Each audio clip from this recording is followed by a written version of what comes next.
Friends, इस part में आपका स्वागत है। और इस पार्ट को आगे बढ़ाने से पहले मैं आपको फिर दोबारा एक बात बोल देता हूँ कि कोशिश करो कि जल्दी से जल्दी साथ साथ में नोट्स भी इसके तैयार कर लो। जैसे जैसे मैं पढ़ाते जा रहा हूँ आप नोट्स बना लो, क्योंकि ये कंप्लीट है अपने आप में डन, और एक आपकी मदद भी करेगा काफ़ी अच्छे तरीके से। ठीक है, ये सेपरेट तरीके से हम पढ़ते हुए आ रहे हैं। सबसे पहले आपने एग्रीकल्चर सेक्टर के बारे में पढ़ा, इंडिपेंडेंस के टाइम पे ब्रिटिश रूल का क्या है, मतलब ब्रिटिश रूल के टाइम पे क्या दिक्कत थी। फिर आपने पढ़ा उसके बाद इंडस्ट्रियल सेक्टर के बारे में, फॉरेन ट्रेड के बारे में पढ़ लिया। अब हम डेमोग्राफिक के बारे में पढ़ रहे हैं। तो देखो यहाँ पे डेमोग्राफी की अगर हम बात करें, अजीब सा चैप्टर जरूर है, एक पहले एक दो तीन चैप्टर थोड़ा अलग टाइप के ही है, बट आप अगर इसे ध्यान से देखो तो बहुत ज्यादा इजी चैप्टर है ये, और एक बार में समझ में आने वाले चैप्टर। अगर आपने एक बार ध्यान से पढ़ लिए तो एक बार में ये दिमाग में बैठ जाते हैं। डन, थोड़ा अटपटे हैं, और जो अजीब अजीब से इसमें जो बातें, जैसे कोई वर्ड्स हो गया तो उसका मतलब मैंने आपको बता ही दिया और बताते भी जाऊंगा आगे। डन, कोशिश करेंगे इसी पार्ट में ये खत्म हो जाए, और अगर ये इस पार्ट में खत्म नहीं होता तो एक पार्ट और बन सकता है आगे। डन, छोटा सा, वैसे लगभग लगभग खत्म हो चुका है, जरा सा रहता है। तो demographic profile during the British rule की अगर हम बात करें, ठीक है, तो अब हम जनसंख्या से रिलेटेड कुछ चीजें पढ़ लेते हैं कि क्या हिसाब था वहाँ। तो demographic condition during the British rule exhibited all features of stagnant and backward economy. यानी डेमोग्राफिक अगर हम प्रोफाइल की अगर बात करें ब्रिटिश रूल के टाइम पे, तो ये वही चीज शो करता था, जैसे नो ग्रोथ, स्टैग्नेंट मतलब क्या होता है, नो ग्रोथ या लिटिल ग्रोथ, और बैकवर्ड इकोनॉमी आपको पता है पिछड़ी इकोनॉमी की बात कर रहा है। तो इंडिया डेमोग्राफिक प्रोफाइल शोड, उन्होंने ये चीजें दिखाना शुरू कर दिया था। नंबर वन, बर्थ रेट और डेथ रेट की अगर हम बात करें तो दोनों की दोनों उस टाइम पे क्या थी, वेरी हाई। बर्थ रेट की बात करें तो 48 के आसपास पर थाउजेंड पे, और डेथ रेट बोले तो 40 के हिसाब से थी। डन, ये आपको पॉइंट्स याद भी रखने हैं, क्योंकि एक नंबर में अगर पूछेगा तो आपको ये चीजें याद रहनी चाहिए। इन्फेंट मोर्टेलिटी रेट की बात करें, यानी जो आपके जो एक साल से कम जो उम्र के बच्चे होते थे उनके मरने की अगर बात करें तो वो भी उस टाइम पे बहुत ज्यादा था, क्योंकि वहां पे हेल्थ केयर फैसिलिटी उस टाइम नहीं होती थी। तो वो थी 218 जो बच्चे मर जाते थे पर थाउजेंड पे, बट इस टाइम पे काफी अच्छा सुधार है, 34 पे ये पहुंच चुका है। ठीक है, आगे अगर हम बात करें लिटरेसी रेट के, पढ़ने लिखने की अगर बात करें, तो इस सेक्टर में भी क्या है, इंडिया काफी ज्यादा पिछड़ा था, काफी लो था ये रेट, यानी 16% के आसपास।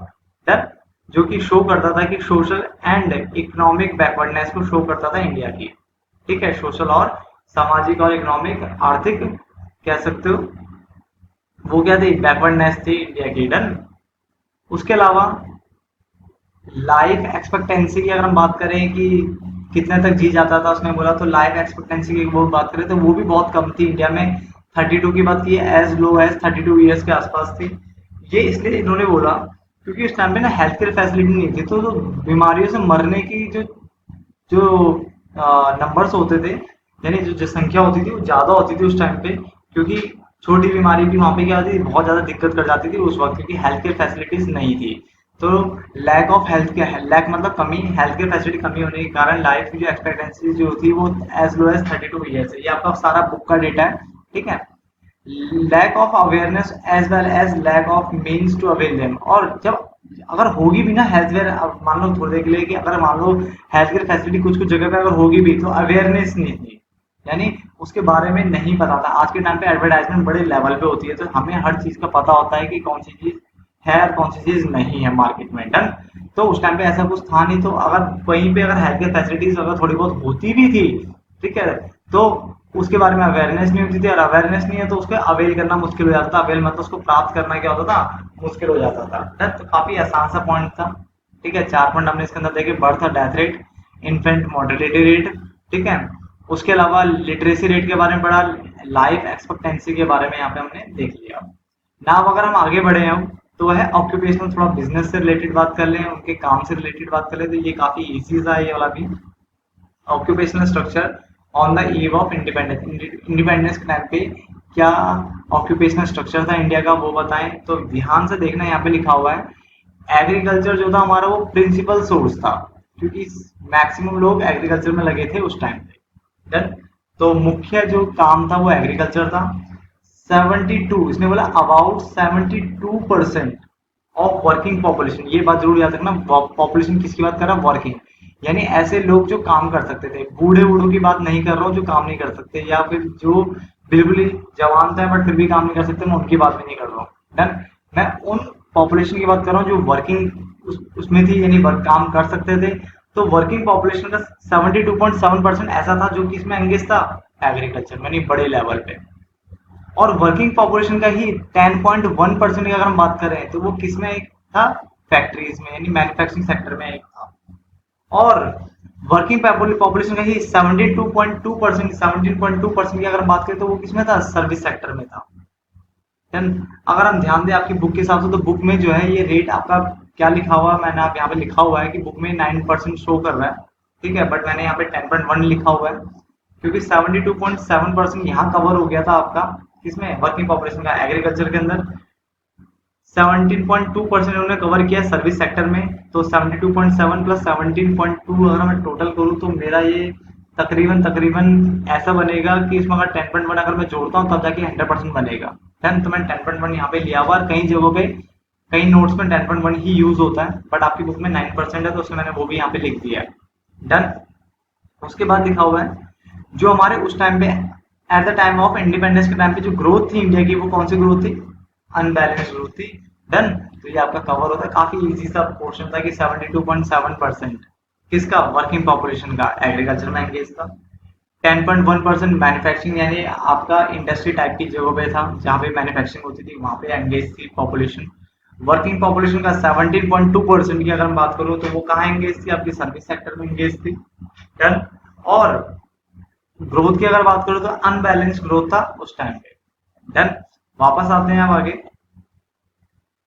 इंफ्रास्ट्रक्चर की बात करें तो यहाँ पे अगर हम बात करें तो वो ब्रिटिश ने जो भी काम किए थे वो अपने बेनिफिट के लिए किए थे, बट बेनिफिट को करते करते उन्होंने कुछ इंफ्रास्ट्रक्चर में भी सुधार किया।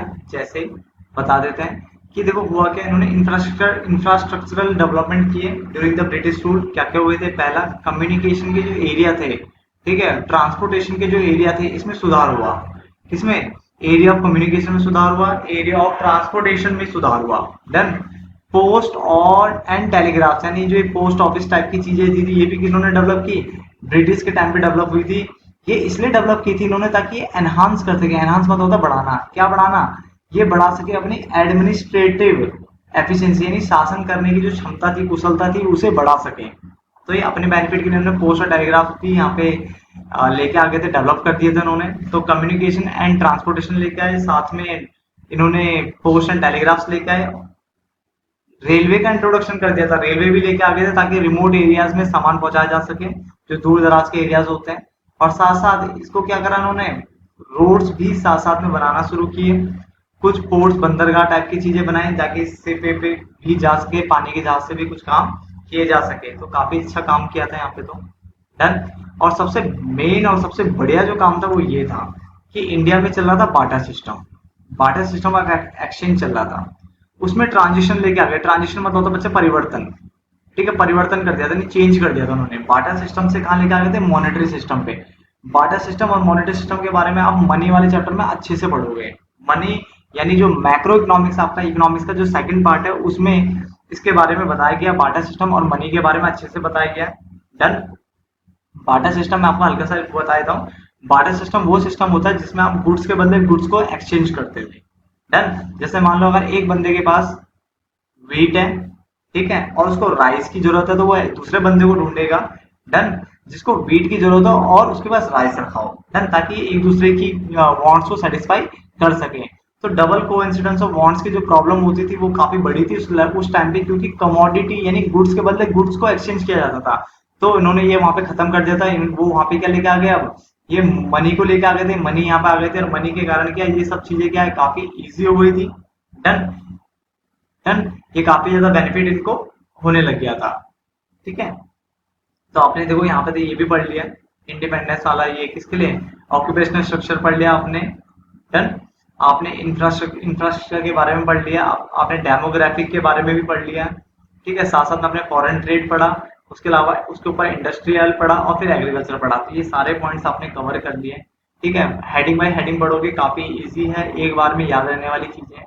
अब जो आपके पास आ रहा है वो ये है, ठीक है, और ये अपने आप में ना इम्पोर्टेंट, ठीक है, ये भी अपने आप में इम्पोर्टेंट, इम्पोर्टेंट तो ऐसा सभी होता है बट ये काफी अच्छा है, ठीक है। कि पॉजिटिव कंट्रीब्यूशन बता दो या पॉजिटिव इम्पैक्ट बता दो या पॉजिटिव साइड इफेक्ट बता दो किसके, ब्रिटिश रूल के। डन। तो फटाफट से देख लेते हैं, काफी इजी है। देखो ब्रिटिश रूल ने सारे गलत काम किए, ठीक है, मैक्सिमम जो थे वो गलत काम थे, बट उसके अलावा भी कुछ गलत होते होते कुछ उनके हाथों से सही हो गए थे। वो चीजें ये थी, देखो क्या क्या है, बड़ी आसान सी चीज, तो आप खुद भी कर सकते हो। न्यू अपॉर्चुनिटीज फॉर एम्प्लॉयमेंट, यानी उन्होंने एम्प्लॉयमेंट बढ़ाया, रोजगार बढ़ा दिया था, क्योंकि रेलवेज आ गई थी, रोड बन गए थे, दूर दूर तक गुड्स जाना ये जाना, तो काफी सारी एम्प्लॉयमेंट आ गई थी, नई भर्तियां स्टार्ट हो गई थी, ठीक है, लोगों को काम मिलना शुरू हो गया था। डन। पहले बेनिफिट ये हुआ। दूसरा, इन्होंने इंडिया को सिखाया है कि शासन कैसे करते हैं, एफिशिएंट सिस्टम ऑफ एडमिनिस्ट्रेशन सिखाया। डन। इंडिया को एक बहुत अच्छा प्लेटफॉर्म मिल गया था कि सीखना, काम करने का, क्योंकि वो ऑलरेडी समझ गए थे कि शासन कैसे किया जाता है, ठीक है। कंट्रोल कंट्रोल ऑफ फैमिन्स, ठीक है, इसको फैमिन्स या जो फैमाइन्स पढ़ते हैं वो अपने अकॉर्डिंग देखें। फैमिन्स मतलब होता है भुखमरी, एक टाइप का, क्या होता है, भुखमरी होता है, अकाल होता है, ठीक है। तो इंडिया में जो अकाल था, भूख, जो वस्तु नहीं पहुंच पाती थी जगह जगह पे, तो ये इन्होंने इस पे कंट्रोल कर दिया था, ठीक है, क्योंकि रोड्स और रेलवे आ गई थी। इन्होंने क्या करा, इसके कारण फूड सप्लाई काफी इजी हो गई थी। क्या है, फूड सप्लाई काफी इजी हो गई थी, जिसके कारण अगर किसी एरिया में अगर किसी साल ड्रॉट पे पड़ते थे, नहीं सूखा पड़ता, जिसके कारण वहां पे अनाज की कमी होती थी, तो वहां तक आसानी से अनाज अब पहुंच जाता था। तो जो अकाल होता था उस पर क्या हो गया, कमी हो गई थी, ठीक है, उस पर उन्होंने कंट्रोल करना शुरू कर दिया था। इसका मतलब अकाल होता है, याद रखना। डन। उसके अलावा मॉनेटरी सिस्टम ये लेके आ गया था, अभी थोड़ी देर पहले बताया मैंने, बार्टर सिस्टम से इन्होंने किस पे चेंज कर दिया था अपने आपको, मॉनेटरी सिस्टम में, जो कि बहुत अच्छी बात थी। और सेल्फ सफिशिएंसी इन फूड ग्रेन प्रोडक्शन। डन। इन्होंने क्या करा, इन्होंने इंडिया के लोगों को बताया कि आप खुद अनाज आप क्या कर सकते हो, आप प्रोड्यूस करोगे, ठीक है, उसमें अपने आप को क्या करो, लाओ, उसके अंदर आप पहले अपने बेसिक नीड को कंप्लीट करो, उसके बाद जो बचे उसको क्या करो, मार्केट में बेचो। तो यानी कॉमर्शलाइजेशन करने की कोशिश की कि आप एग्रीकल्चर को अपने तक सीमित मत रखो, उसके अलावा जो एक्स्ट्रा पोर्शन होता है उसको मार्केट में लेकर आओ। तो ये काफी अच्छा बेनिफिट हो गया था यहाँ पे, जिससे कि जो फार्मर्स थे ये भी आप कुछ रेवेन्यू गेन कर सकते थे, ठीक है, एक्स्ट्रा। अब देखो ये चैप्टर आपका खत्म हो चुका है, ठीक है, बट वही चीज, कुछ एक्स्ट्रा चीजें हमेशा मैं रखता हूँ, तो ये भी वही एक्स्ट्रा चीजें।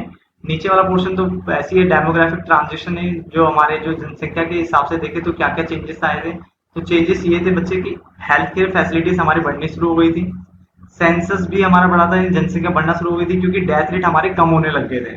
डन। उसके अलावा 1921 अगर कोई पूछे तो 1921 हमारा क्या था, इसने बोला था ईयर ऑफ ग्रेट डिवाइड, ठीक है, 1921 को ईयर ऑफ ग्रेट डिवाइड भी बोलते हैं, ठीक है। तो ये आप अपने पास आप याद रखोगे नॉलेज के लिए, बाकी कुछ इतना बड़ा कोई इंपॉर्टेंट नहीं है, क्योंकि इसके बाद 1921 के बाद क्या हुआ था, 1921 के बाद आपकी जो पॉपुलेशन थी इंडिया की वो लगातार बढ़ना शुरू हो गई थी, और जब पॉपुलेशन बढ़ेगी तो गारंटीड है, जब पॉपुलेशन बढ़ेगी तो साइंसेस तो बढ़ना ही था, बढ़ना ही बढ़ना था। और इसका मेन जो जाता है, क्या एक तरह से बोले, मेन